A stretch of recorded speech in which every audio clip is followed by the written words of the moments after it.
So I'm going to introduce one of our coordinating committee members. His name is John Larkin.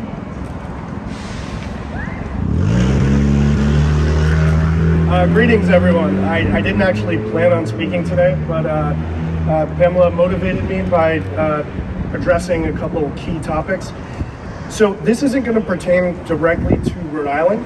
I think that, kind of as you said, we need to talk about our national agenda as well. We have a Jubilee program, which you can find online at the Poor People's Campaign website. We also have a budget. It's a pretty comprehensive budget that's also done with the IPS. So like everything in this program, a lot of people ask the question, well, how are you going to pay for it? We have a comprehensive system of taxes and reallocation of funds that will pay for all of the programs that we're discussing. But I think at times we can get caught up in Kyrsten Sinema and Joe Manchin, and we say, look at these Democrats who are masquerading as allies of the Democratic Party, and yet they have sort of railroaded this Build Back Better bill. Nobody talks about the GOP. So the GOP is also supposed to support the people. We've kind of acquiesced to this idea that the GOP is just, oh, well, they're just supporting corporate interests anyway. It shouldn't be that way. The truth is that folks who support the GOP are our brothers and sisters. Some of them are sitting at your table for Thanksgiving or Christmas. It's not like they're some aliens that don't exist. We always talk about people in the progressive movements as strictly Democratic.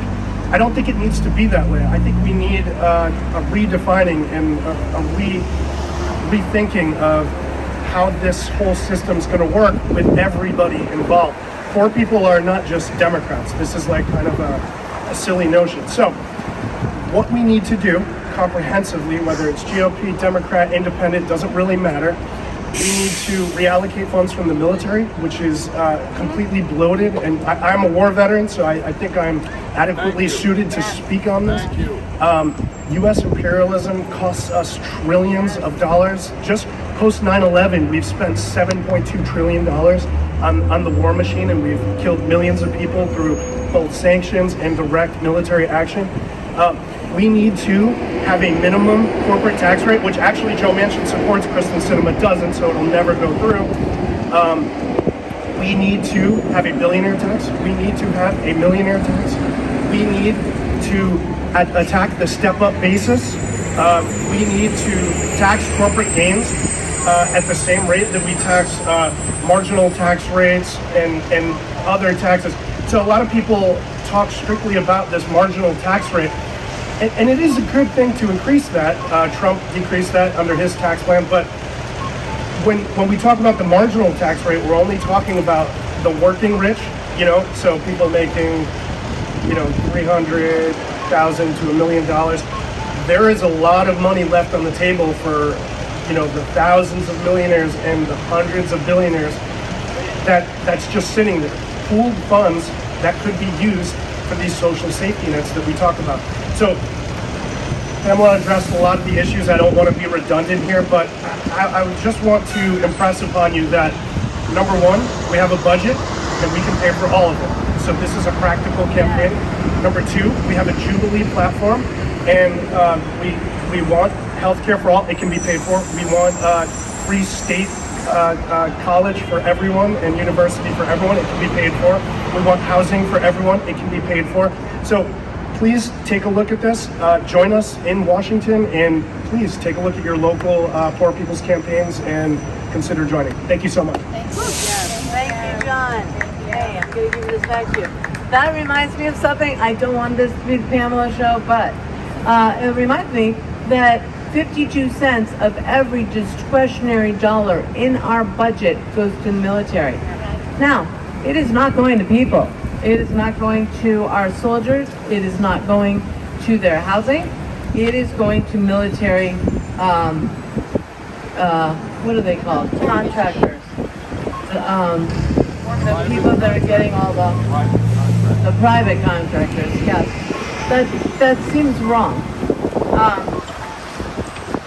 Anyway, and I totally forgot to tell you my story.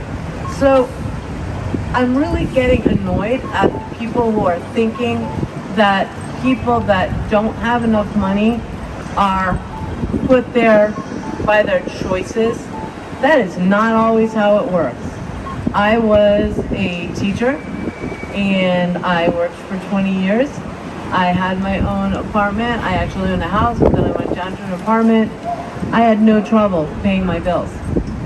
However, I was let go of, but there was a remaking of the school where I worked. So I was let go with 11 other people. And I had neck surgery and became disabled. Since becoming disabled, I do not have enough money to be able to get my own apartment. And you would say, well, we have Rhode Island housing. We have places here that take care of that. So let me tell you about that. So in Rhode Island housing, and they're doing their best, I think, there are waiting lists.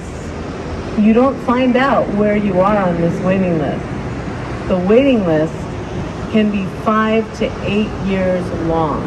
I am not quite sure what everybody thinks is going to happen between those 5 to 8 years, because I know we agree that people should not be living on streets.